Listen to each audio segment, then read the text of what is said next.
And we have new details coming out about the man accused of stalking and making threats against Selena Gomez. He told me that he had over 50 conversations with God a day about killing Miss Gomez. He served jail time for stalking a waitress who worked at a restaurant outside Chicago. Brodnicki made multiple trips to Gomez's studio, insisted that he would not leave Los Angeles until meeting her, and has a criminal history of stalking. Gomez was having trouble getting a permanent restraining order against him, so he stepped in and is now trying to help her. Quote, I believe that a restraining order should be issued against me to prevent me from trying to contact Selena Gomez, because I know it is the only thing that will make me stay away from Selena.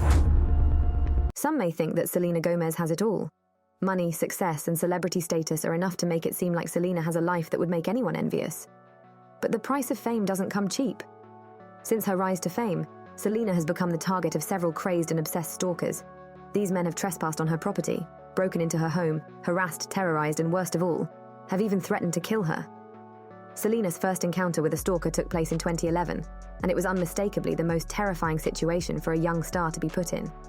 A 46-year-old man named Thomas Brodnicki, who had a documented history of mental illness and a criminal record, made several alarming death threats against Selena, who was still just a teenager at the time.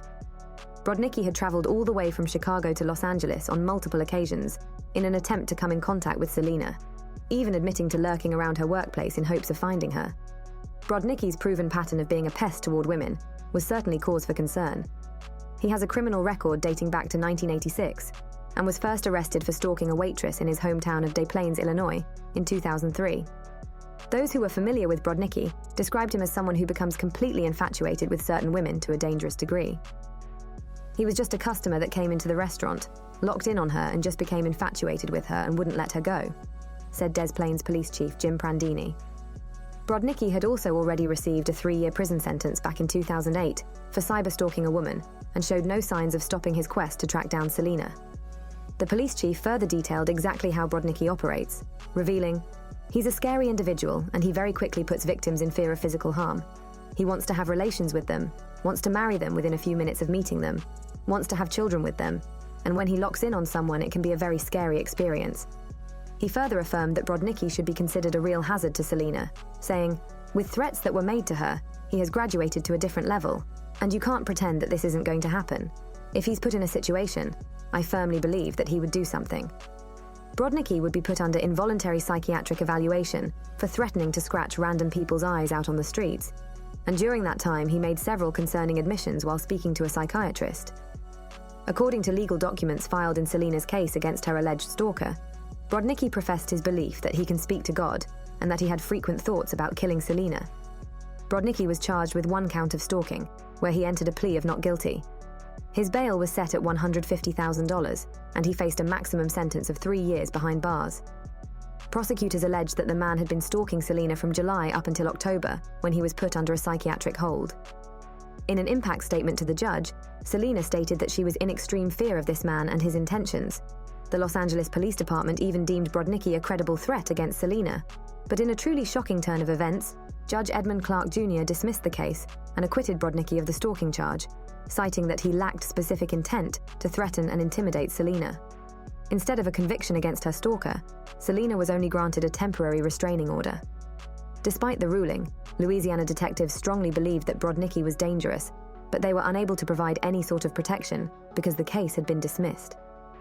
Selena resorted to hiring more private security to ensure her safety, while the man who threatened to kill her walked free.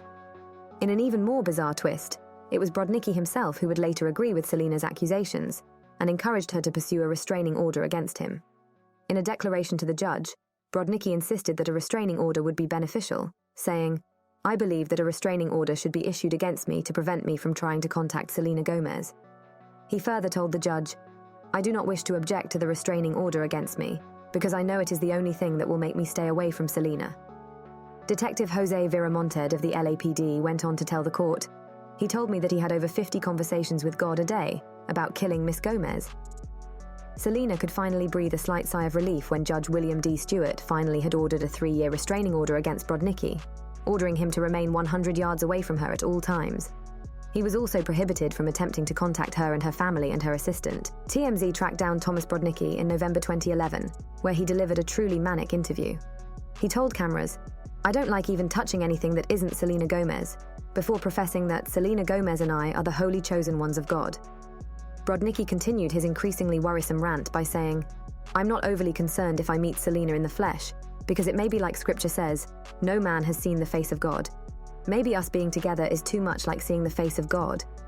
The man went on to reveal his plans for meeting Selena on a precise date in the future, and even hinted at his fantasy of dating her, saying, "One of my favorite scenarios is, Selena flies out here on March 23, 2016.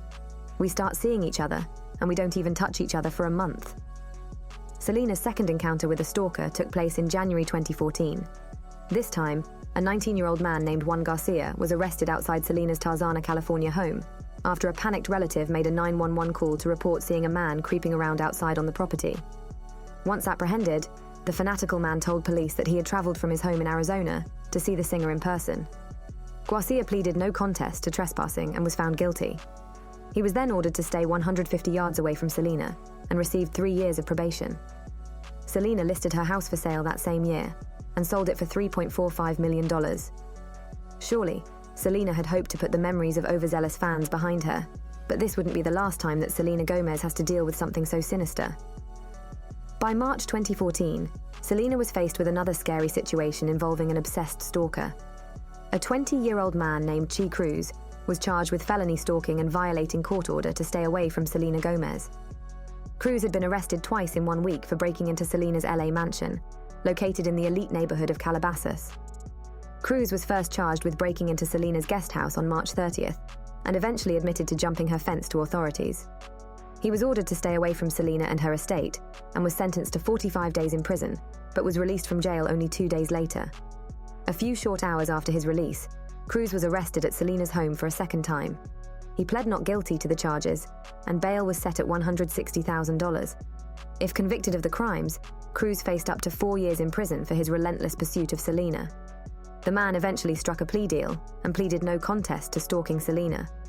He was ordered to spend 6 months at a residential treatment facility and receive an additional 1 year of psychological treatment. Cruz was also ordered to stay 200 yards away from Selena and her property for 10 years. It is unknown whether or not Selena was home during the stalking attempts, but the events that transpired were enough to leave her fearing for her safety. The starlet was eager to start anew while leaving behind another home that had become a constant target for stalkers. Selena soon put her lavish mansion on the market and sold it for $3.3 million to rapper French Montana. It has been many years since Selena Gomez was forced to endure a string of incessant stalkers, but while her celebrity status may attract millions of fans and followers, fame also has a habit of causing more harm than good. Hopefully, Selena Gomez will never be put in another scary situation where her safety is at risk due to a deranged stalker. Thanks for watching. If you enjoyed our video, give it a like, subscribe and leave a comment below.